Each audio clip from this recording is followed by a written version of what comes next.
Okay, so I'm going to take a look at adding radical expressions, adding and subtracting actually. So, the first thing we need to know is that in order to add radical expressions, we actually need the radicand, the thing underneath the radical, to be the same, and for them to have the same indices. So the index has to be the same. They have the same index, but in order to determine whether or not they have the same radicand, I actually have to simplify each one. So the first one there, the square root of 72, there's many factorizations.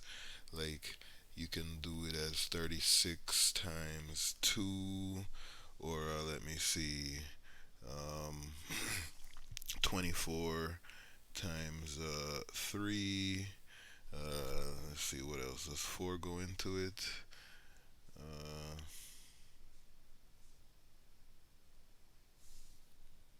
yeah, there's 18, I think. 18 and 4. And this list goes on. 5 doesn't go in. Let me see. 6 goes in. 6 goes in. Let me see. 12 times.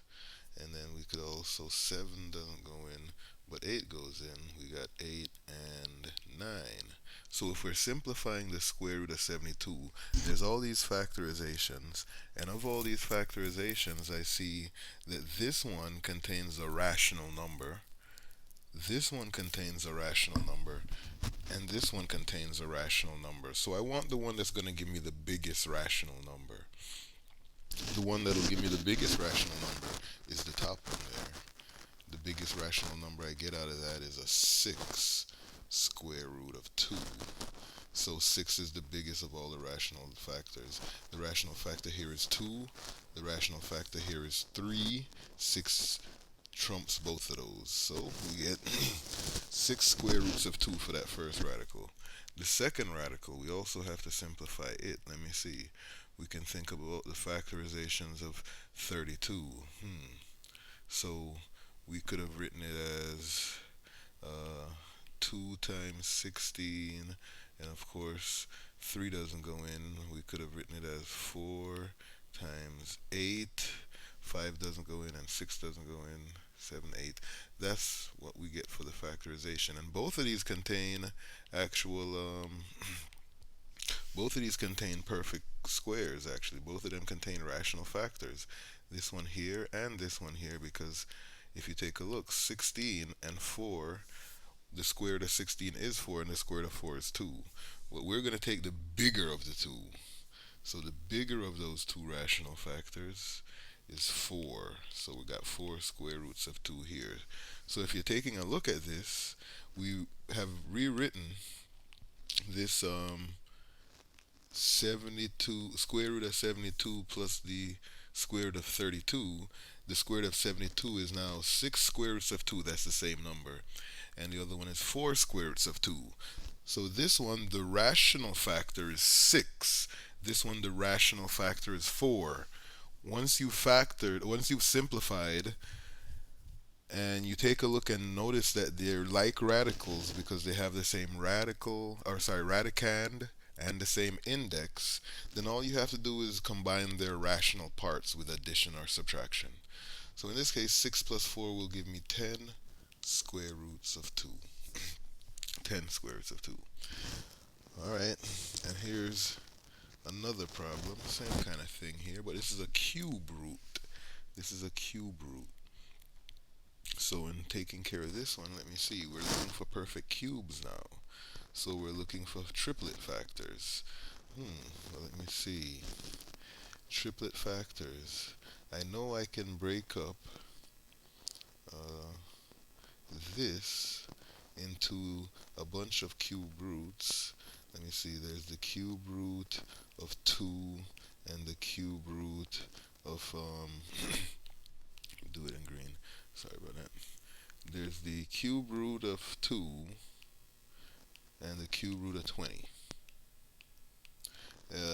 Let's see, there's also the cube root, 3 doesn't go in, but the cube root of 4 and 10.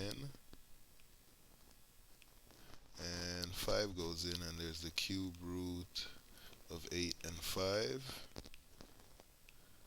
And 6 doesn't go into 40, neither does 7, and 8 is already on the list there. So that's a list. So we're looking for the perfect cubes, and sometimes people get this confused. We're not looking for perfect squares. We're looking for numbers that have triplet factors, triplets. The only one on the list is 8. 2 times 2 times 2 is equal to 8. Therefore, the cube root of 8 is a rational number. The cube root of 8 is actually the specific rational number 2 because of the fact that 2 times 2 times 2 is 8. So, we come through here. This is 5 times 2 then, but the cube root, oops, this should be a cube root. The cube root is still a cube root of 5. That turns into 5 times 2, 10 cube roots of 5. So those coefficients, the rational parts, I just multiply them. Alright, let me see. Then this is the second part. I'm subtracting from this the square root of 1, or the cube root of 135. So let's see the factorizations of that. 2, 3 doesn't go into that, I don't think. 4, oh, 7 I think goes into this, maybe. Let me see, 27. Oh, 27 times 5, yeah, 27 times 5. 27 times 5 is one factorization of this. They have other factorizations. Let me see, 3 goes in. 3 goes in. 3 and then, let me see, that would be 45, right? Yeah, and then what, 9 goes into it too? 9 goes in, 15 and 9. And yeah, I think that might be all of them, because we got 27 and 5. Yeah, I think that's all of them there. So all the factorizations there. And there's only one of them that contains a factor that has triplets for, or yeah, triplets for factors of its own. And that's this one, the first one I wrote. So the cube root of 27, because 27 is 3 times 3 times 3. None of those other numbers are perfect cubes. None of those other numbers have rational cube roots. So that means this is minus the cube root of 27, which is 3 cube roots of 5.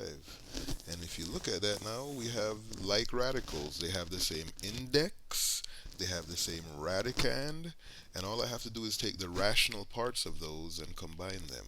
It's 10 minus 3, which makes 7 of the cube root of 5. And that would be the final answer there.